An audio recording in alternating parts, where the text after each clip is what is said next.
Hello and welcome to the Oak Tree English poetry live stream. Today we're going to base it around the 7 Eighths of Man speech by William Shakespeare from the play As You Like It, and that's where I'm starting.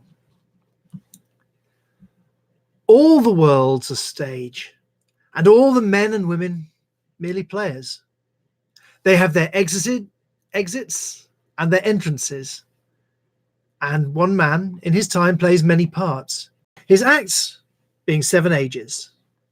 At first, the infant mewling and puking in the nurse's arms. Blech. Then the whining schoolboy with his satchel and shining morning face creeping like snail unwillingly to school. And then the lover sighing like furnace, with a woeful ballad made to his mistress's eyebrow. Then a soldier, full of strange oaths and bearded like the pard, jealous in honour, sudden and quick in quarrel, seeking the bubble reputation, even in the cannon's mouth. Yeah, and then the justice, fair round belly, with a good capon lined, with eyes severe and a beard of formal cut, full of wise saws and modern instances, and so he plays his part. The 6th age shifts into the lean and slippered pantaloon, with spectacles on nose and pouch on side, his youthful hose well saved, a world too wide for his shank, and his big manly voice turned again towards childish treble, pipes and whistles in his sound. Last scene of all, that ends this strange, eventful history, is second childishness and mere oblivion. Sans teeth, sans eyes, sans taste, sans everything. So, having done that speech, it's a beautiful speech. It's a wonderful speech. It's a fantastic speech. Perhaps a little bit depressing towards the end, but I'm going to do have some fun with it. So I'm going to start off as the infant mewling and puking in the nurse's arms, and do one of those poems that everybody needs at some point in their life. And it's a comic poem, so I'm going to wear this hat. The owl and the pussycat went to sea in a beautiful pea-green boat. They took some honey and plenty of money wrapped up in a £5 note. The owl looked up to the stars above and sang to a small guitar. Oh, lovely pussy, oh, pussy, my love, what a beautiful pussy you are. You are, what a beautiful pussy you are. Said pussy to owl, you elegant fowl, how charmingly sweet you sing. Oh, let us be married, too long we have tarried. But what shall we do for a ring? They sailed away for a year and a day to the land where the boom tree grows. And there, in a wood, a piggy-wig stood, with a ring at the end of his nose. His nose, with a ring at the end of his nose. Dear pig, are you willing to sell for 1 shilling your ring? Said the piggy. I will. So they took it away and were married next day by the turkey who lives on the hill. They dined on mince and slices of quince, which they ate with a runcible spoon. And hand in hand, on the edge of the sand, they danced by the light of the moon. The moon, they danced by the light of the moon.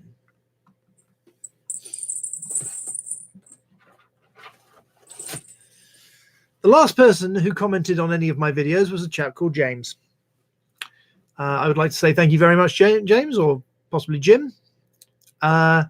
And I would like to dedicate this next poem to you. This is Jim, who ran away from his nurse and was eaten by a lion. Hilaire Belloc.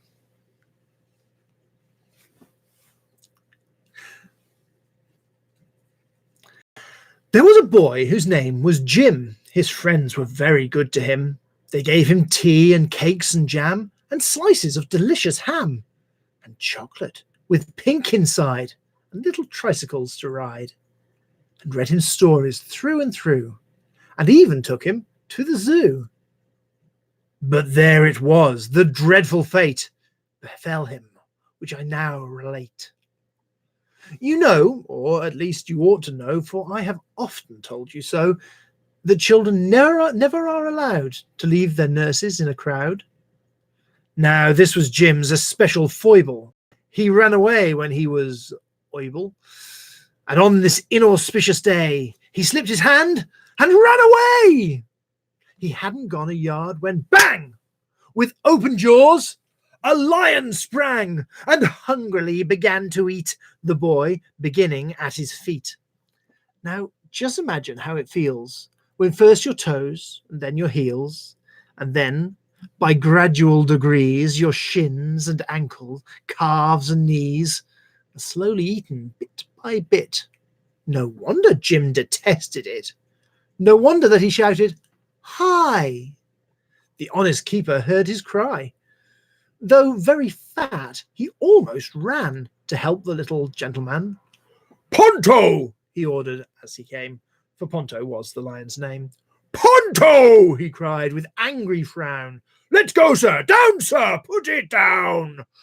The lion made a sudden stop. He let the dainty morsel drop and slunk reluctant to his cage, snarling with disappointed rage. But when he bent him over Jim, the honest keeper's eyes were dim. The lion, having reached his head, the miserable boy was dead.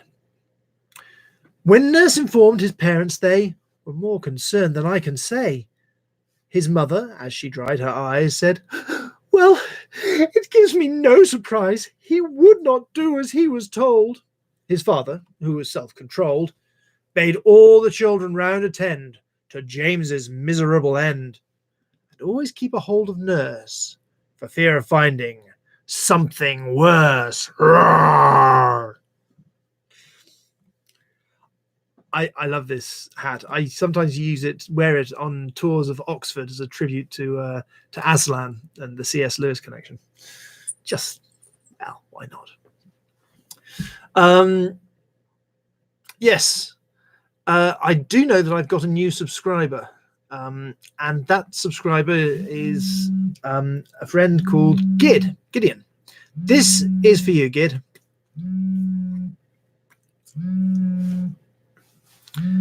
Not everyone needs to know that. This is my wife calling. Hello. Hello. Would you like to say anything to the people on my live stream? You're not. No, okay. I'll continue with this and I'll call you back later. I love you. See you later. I'll see you later. I love you. Bye. And that was my wife. I get into terrible trouble if I don't answer the phone. Just wrong, wouldn't it? Now, we're going to turn from the mewling and puking to the whining schoolboy with his satchel and shining morning face, creeping like snail, unwillingly to school. And for this, I'm going to read a poem I read the other day, but it's a good one, so I'm going to read it some more. Please, Mrs. Butler.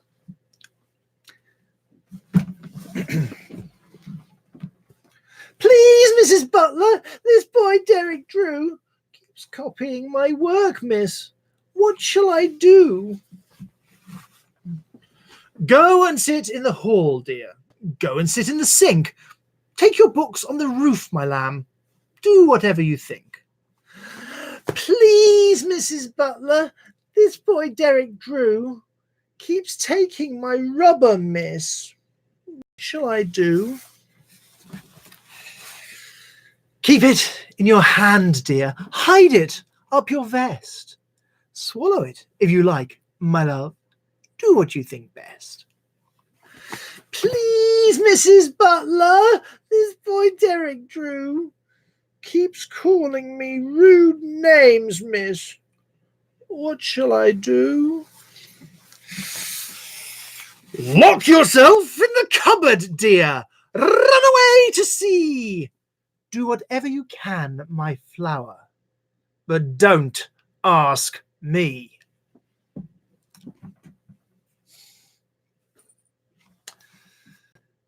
William Wordsworth once went for a walk in the Lake District where he lived. And he set off from Grasmere and went for his little stroll, and he saw something beautiful, and he wrote it down so that every school child thereafter could study it. I wandered, lonely as a cloud that floats on high o'er vales and hills, when all at once I saw a crowd, a host of golden daffodils, beside the lake, beneath the trees, fluttering and dancing in the breeze. Continuous as the stars that shine and twinkle on the Milky Way, they stretched in never-ending line along the margin of a bay. 10,000 saw I at a glance, tossing their heads in sprightly dance. The waves beside them danced, but they outdid the sparkling waves in glee. A poet could not but be gay in such a jocund company. I gazed and gazed, but little thought what wealth the show to me had brought. For oft, when on my couch I lie in vacant or in pensive mood, they flash upon that inward eye, which is the bliss of solitude. And then my heart with pleasure fills, and dances with the daffodils. Next stage. So where have we gone? We've gone mewling and puking infant, schoolboy. What's next? Then the lover, sighing like furnace, with a woeful ballad made to his mistress's eyebrow. Yes, for this, I think there's only one place we can properly go. The greatest embodiment of love, excluding the Bible. We've got Romeo and Juliet, Act 2, Scene 2.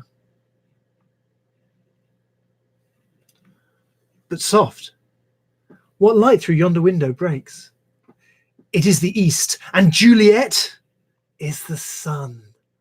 Oh, arise, fair sun, and kill the envious moon, who is already sick and pale with grief, that thou, her maid, art far more fair than she. Be not her maid, since she is envious. Her vestal livery is but sick and green, none but fools do wear it. Cast it off. It is my lady. Oh, it is my love. Oh, that she knew she were. She speaks, yet she says nothing. What of that? Her eye discourses. I will answer it. I am too bold. 'Tis not to me she speaks. Two of the fairest stars in all the heaven, having some business, do entreat her eyes to twinkle in their spheres till they return. What if her eyes were there, they in her head? The brightness of her cheek would shame those stars, as daylight doth a lamp. Her eyes in heaven's eye would through the airy region stream so bright that birds would think it were not night. See how she leans her cheek upon her hand. Oh, that I were a glove upon that hand, that I might touch that cheek. And we'll stick with old Billy Boy, because he knew what he was about when he was writing about love. And we're going to go this time for a different embodiment of love. That's last one was, of course, this beautiful yearning for love. That was Romeo. This time it's yearning for love that is denied, rather than the whole Schrodinger's cat thing. This is Twelfth Night, Act 1, Scene 1. If music be the food of love, play on. Give me excess of it, that surfeiting the appetite may sicken and so die. Huh? That strain again? It had a dying fall. Oh, it came o'er my ear like the sweet sound that breathes upon a bank of violets, stealing and giving odour. Enough, no more. 'Tis not so sweet now as it was before. Oh, spirit of love, how quick and fresh art thou, that notwithstanding thy capacity receiveth, as the sea, naught enters there, of what validity and pitch soe'er, but falls into abatement and low price. Even a minute, so full of shapes is fancy, that it alone is high fantastical. Sticking with Twelfth Night, of course, lots of very interesting love themes in Twelfth Night. That was, of course, Count Orsino saying how much he loved the lady, what's her name, Olivia. The lady Olivia, and how he didn't want to because she didn't love him back. Really, he should have taken the message and moved on. But and he didn't. He sent a girl disguised as a boy who would have been played by a boy disguised as a girl disguised as a boy. Let's not go there. This happens frequently in about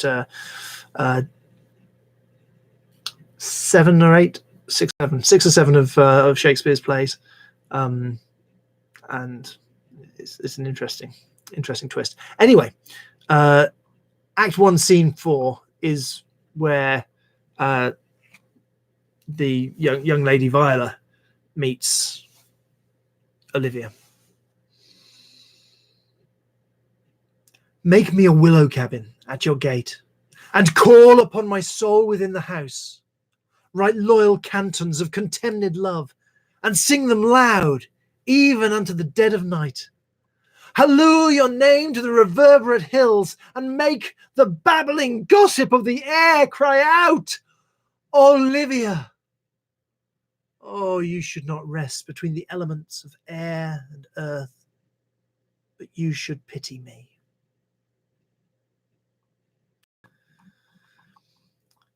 I think we've done the lover fairly well now. I've just scrolled through 3 more poems that I was going to read in this section, but we'll be here all day and you will get very bored of my voice. So, after the lover, then a soldier full of strange oaths and bearded like the pard, jealous in honour, sudden and quick in quarrel, seeking the bubble reputation even in the cannon's mouth. And here, of course, we move to the charge of the Light Brigade. Half a league, half a league, half a league onward, all in the valley of death rode the 600. Forward the Light Brigade, charge for the guns, he said. Into the valley of death rode the 600. Forward the Light Brigade, was there a man dismayed? Not though the soldier knew someone had blundered. Theirs not to make reply, theirs not to reason why, theirs but to do and die. Into the valley of death rode the 600. Cannon to right of them, cannon to left of them, cannon in front of them, volleyed and thundered. Stormed at with shot and shell, boldly they rode and well, into the jaws of death, into the mouth of hell, rode the 600. Flashed all their sabres bare, flashed as they turned in air, sabring the gunners there, charging an army, while all the world wondered. Plunged in the battery smoke, right through the line they broke, Cossack and Russian reeled from the sabre stroke, shattered and sundered. Then they rode back, but not the 600. Cannon to right of them, cannon to left of them, cannon behind them, volleyed and thundered. Stormed at with shot and shell, while horse and hero fell. They that had fought so well came through the jaws of death, back from the mouth of hell. All that was left of them, left of 600. When can their glory fade? Oh, the wild charge they made. All the world wondered. Honour the charge they made. Honour the Light Brigade. Noble 600.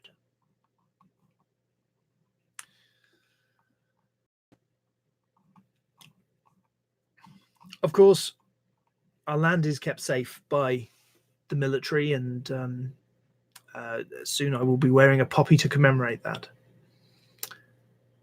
Right now, I would like to read The Soldier by Rupert Brooke. If I should die, think only this of me, that there's some corner of a foreign field that is forever England. There shall be in that rich earth a richer dust concealed, a dust whom England bore, shaped, made aware, gave once her flowers to love, her ways to roam, a body of England's, breathing English air, washed by the rivers, blessed by the sons of home. And think, this heart all evil shed away, a pulse in the eternal mind no less, gives somewhere back the thoughts by England given, her sights and sounds, dreams happy as her day, and laughter learnt of friends, and gentleness in hearts at peace under an English heaven. Now, it is astonishing that I've got this far without turning to Rudyard Kipling, but Rudyard Kipling is here. We're going to read, I was going to do the Roman Centurion song again, predominantly because it gives me a chance to wear this, but I'm not going to. Instead, I'm going to read Boots by Rudyard Kipling. We're foot slogging over Africa. Foot slogging over Africa. Boots, moving up and down again. There's no discharge in the war. 7, 6, 11, 5, 9 and 20 miles a day. 4, 11, 17, 32 the day before. Boots, moving up and down again. There's no discharge in the war. Don't look at what's in front of you. Boots, moving up and down again. Men go mad with watching them, and there's no discharge in the war. Try to think of something different. Oh my God, keep me from going lunatic. Boots, moving up and down again. There's no discharge in the war. Count the bullets in the bandoliers. If your eyes drop, they will get to top of you. Boots, moving up and down again, and there's no discharge in the war. We can stick out hunger, thirst, and weariness, but not the chronic sight of them. Boots, moving up and down again, there's no discharge in the war. Tain't so bad by day because of company, but night brings long strings of 40,000 million. Boots, moving up and down again, there's no discharge in the war. I have marched 6 weeks in hell and certify it is not fire, devil, talk, or anything but boots, moving up and down again, there's no discharge in the war. I've never been a soldier. I respect and admire them greatly, but I've never been down that route. So my entire knowledge of the armed forces is drawn from poems like this. I suspect PTSD is considerably worse than that. Where have we got to? The soldier. Yeah, and then the justice, in fair round belly, with a good cape unlined, with eyes severe, and a beard of formal cut, full of wise saws and modern instances. And so he plays his part. I apologise if this ever gets seen in the town of Slough. John Betjeman did not like Slough. I read this as a poem, not as a commentary on the modern town of Slough. Come, friendly bombs, and fall on Slough. It isn't fit for humans now. There isn't grass to graze a cow, swarm over death. Come bombs and blow to smithereens those air-conditioned bright canteens. Tinned fruit, tinned meat, tinned milk, tinned beans, tinned mines, tinned breath. Mess up the mess they call a town, a house for 97 down, and once a week a half a crown, for 20 years. And get that man with double chin, who'll always cheat and always win, who washes his repulsive skin in women's tears, and smash his desk of polished oak, and smash his hands so used to stroke, and stop his boring, dirty joke, and make him yell. But spare the bald young clerks who add the profits of the stinking cad. It's not their fault that they are mad. They've tasted hell. It's not their fault they do not know the bird song from the radio. It's not their fault they often go to Maidenhead and talk of sport and makes of cars in various bogus Tudor bars, and daren't look up and see the stars, but belch instead. In labour-saving care homes with care, their wives frizz out peroxide hair and dry it in synthetic air and paint their nails. Come, friendly bombs, and fall on Slough to get it ready for the plough. The cabbages are coming now. The earth exhales. I'll just pick that up because my mouse just dropped on the floor. Don't worry, I have another.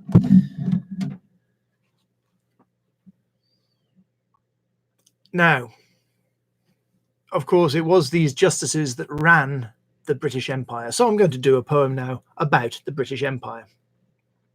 It is metaphorical.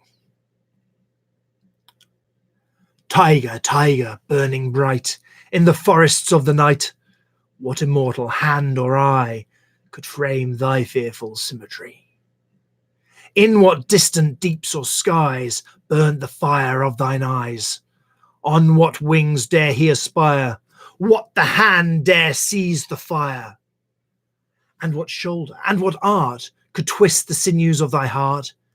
And when thy heart began to beat, what dread hand and what dread feet?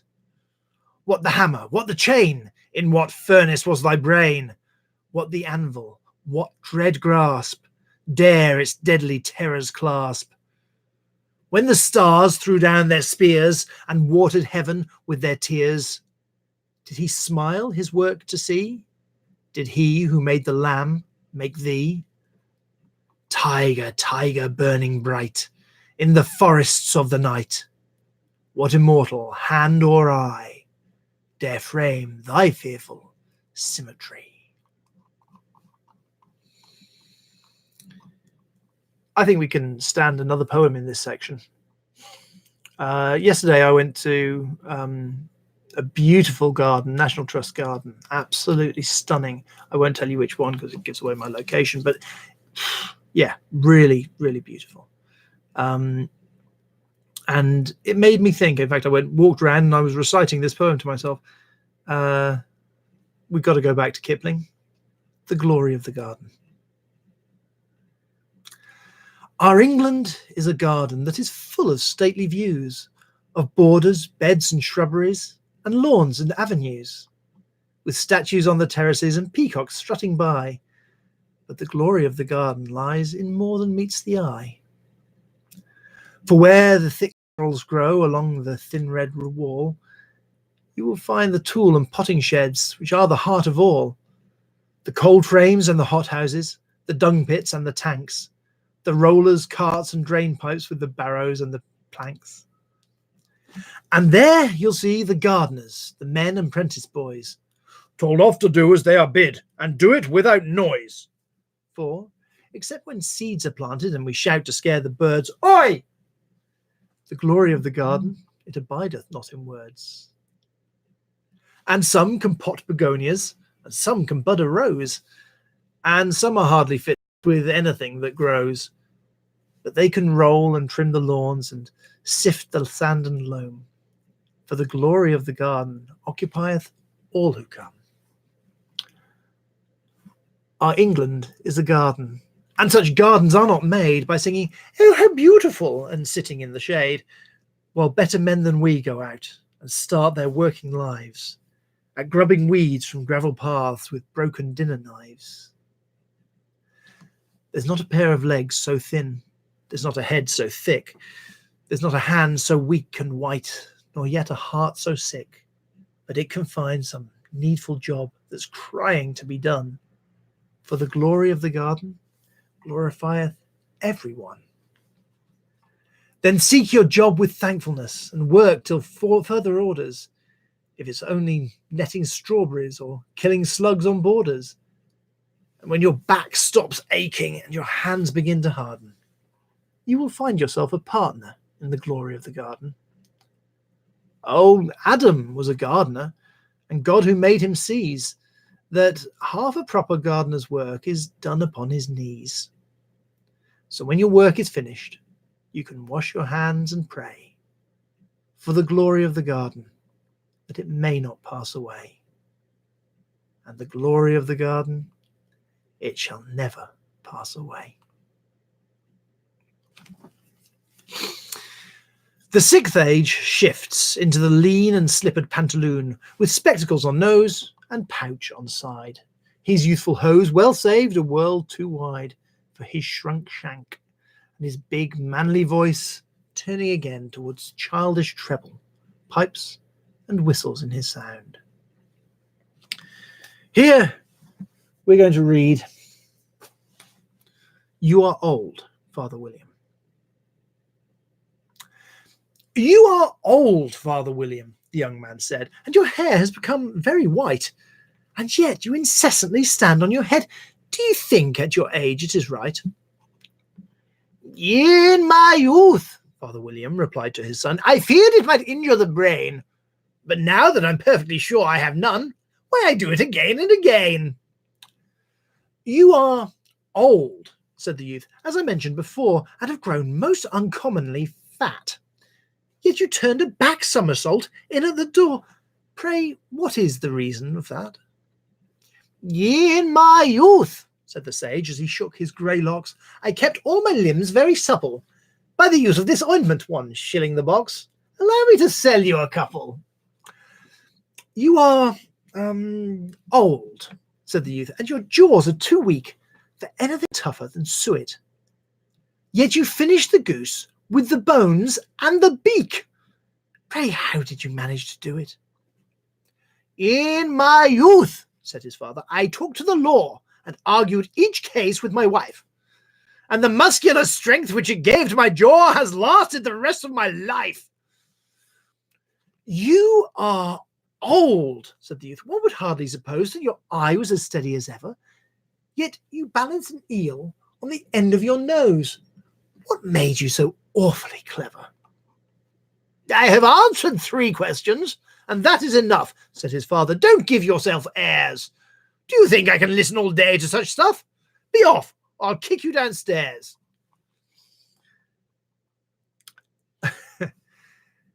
Now, turning from Lewis Carroll to a chap called Thomas Gray, who wrote a beautiful but slightly long poem called "Elegy Written in a Country Churchyard." I'm not going to read the whole thing. I'm just going to read the last bit, entitled "The Epitaph." "Here rests his head upon the lap of earth, a youth to fortune and to fame unknown. Fair science frowned not on his humble birth, and melancholy marked him for her own. Large was his bounty, and his soul sincere. Heaven did a recompense as largely send. He gave to misery all he had, a tear. He gained from heaven, 'twas all he wished, a friend. No farther seek his merits to disclose, or draw his frailties from their dread abode. There they alike in trembling hope repose, the bosom of his Father and his God." I've mentioned W.B. Yeats before, William Butler Yeats. I'm going to mention him again. This one's called When You Are Old. When you are old and grey and full of sleep, and nodding by the fire, take down this book and slowly read and dream of the soft look your eyes had once, and of their shadows deep. How many loved your moments of glad grace, and loved your beauty, with love false or true. But one man loved the pilgrim soul in you, and loved the sorrows of your changing face. And, bending down beside the glowing bars, murmur, a little sadly, how love fled, and paced upon the mountains overhead, and hid his face amid a crowd of stars.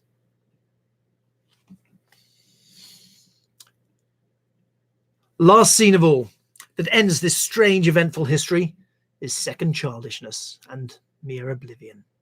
Sans teeth, sans eyes, sans taste, sans everything. Anything starting with sans eyes has to go straight to Dylan Thomas, and do not go gentle into that good night. This was written about Dylan Thomas's father, presumably was called Mr. Thomas, and he was going blind, and Dylan Thomas thought he was going blind a little bit too easily. So he wrote this poem. Do not go gentle into that good night. Old age should burn and rave at close of day. Rage, rage against the dying of the light. Though wise men at their end know dark is right, because their words had forked no lightning they, do not go gentle into that good night. Good men, the last wave by, crying how bright their frail deeds might have danced in a green bay. Rage, rage against the dying of the light. Wild men who caught and sang the sun in flight, and learned too late they grieved it on its way.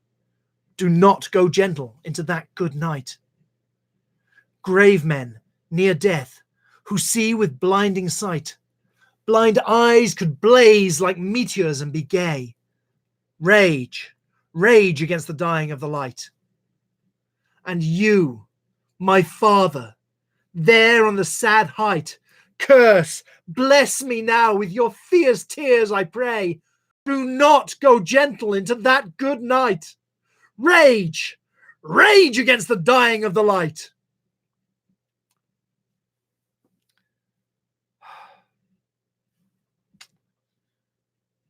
Remember, by Christina Rossetti.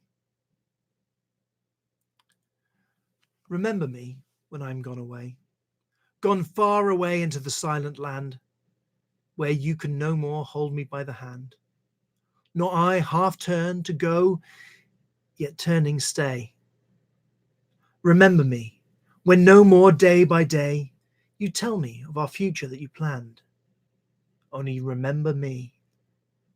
You understand it will be late to counsel then or pray.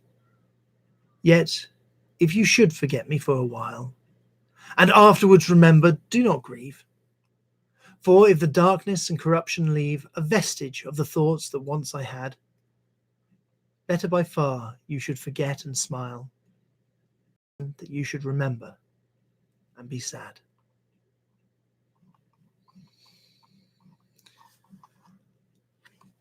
And here I think we shall draw a line under the 7 ages of man. I hope you've enjoyed this journey through life with me. I have many more poems that I've skipped through on this live stream, so I'll clearly have to do another one fairly soon. Stick with me. Please feel free to like, subscribe, share. Now I feel like a YouTuber. You know the deal. It all helps with the YouTube algorithms. It helps people get to see these live streams. If you think it's worth it, if you think that nobody needs to see these live streams because they're a complete waste of time, then don't like, share, or subscribe. In fact, why not leave me a comment saying how much you disliked it, or put a thumbs down. If you did like it, put a thumbs up. Either way, please interact with this video. Thank you very much for joining me. Have a wonderful day. Goodbye.